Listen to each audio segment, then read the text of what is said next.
అంతర్జాతీయ వేదికలపై పాకిస్తాన్కు భంగపాటు తప్పడం లేదు. ఐక్యరాజ్య సమితిలో మరోసారి దాయాది పరువు పోగొట్టుకుంది. ప్రపంచ వేదికపై శాంతి గురించి చర్చ జరుగుతుండగా జమ్మూ కాశ్మీర్ అంశాన్ని ప్రస్తావించి కుటిల బుద్ధిని చాటుకుంది. షరీఫ్ సర్కార్కు గట్టిగా బదులిచ్చింది భారత్. పాకిస్తాన్లో జరుగుతోన్న కుట్రలు కుతంత్రాలను బయటపెట్టింది.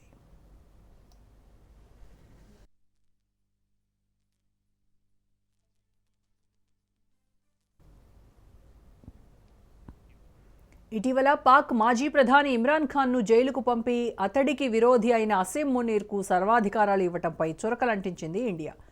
యుఎన్ఓలో పాకిస్తాన్ ప్రతినిధి అసీం ఇఫ్తికార్ అహ్మద్ అవాస్తవాలు అబద్ధాలు మాట్లాడారు. దక్షిణాసియాలో పాక్ శాంతి స్థిరత్వాన్ని కోరుకుంటుందన్నారు.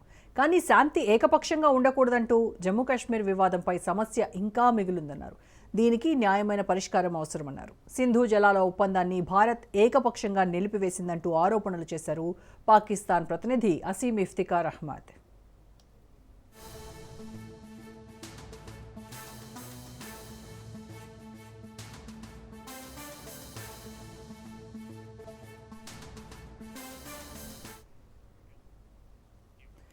పాకిస్తాన్ వ్యాఖ్యలను తీవ్రంగా ఖండించింది ఇండియా. యుఎన్ఓలో భారత శాశ్వత ప్రతినిధి పర్వతనేని హరీష్ ధీటుగా బదులిచ్చారు.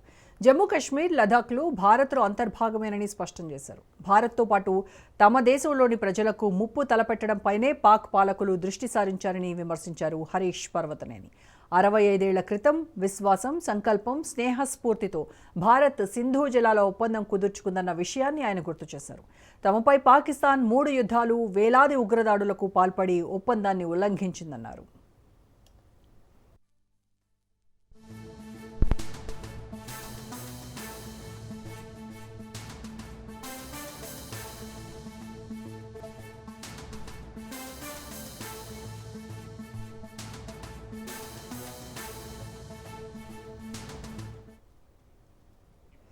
పాక్ ఉగ్ర చర్యల కారణంగా భారత్ సింధు జలాల ఒప్పందాన్ని నిలిపివేసిన విషయాన్ని గుర్తు చేశారు హరీష్ పర్వతనేని.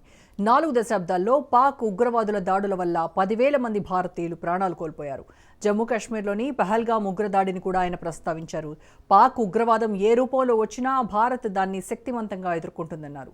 దాయాది దేశంలోని ప్రజాస్వామ్యం, రాజకీయ పరిస్థితులపైన విమర్శలు గుప్పించారు. మాజీ ప్రధాని ఇమ్రాన్ ఖాన్ను జైలుకు పంపించి రక్షణ దళాల చీఫ్ అసీం మునీర్కు సర్వాధికారాలు అప్పగించిన ఘనత ఆ దేశానికే దక్కుతుందన్నారు. ఉగ్రవాదులకు, పౌరులకు మధ్య తేడా చూపని పాకిస్తాన్ పాలకులకు ప్రజల ప్రాణాలను రక్షించడం గురించి మాట్లాడే అర్హత లేదన్నారు హరీష్ పర్వతనేని.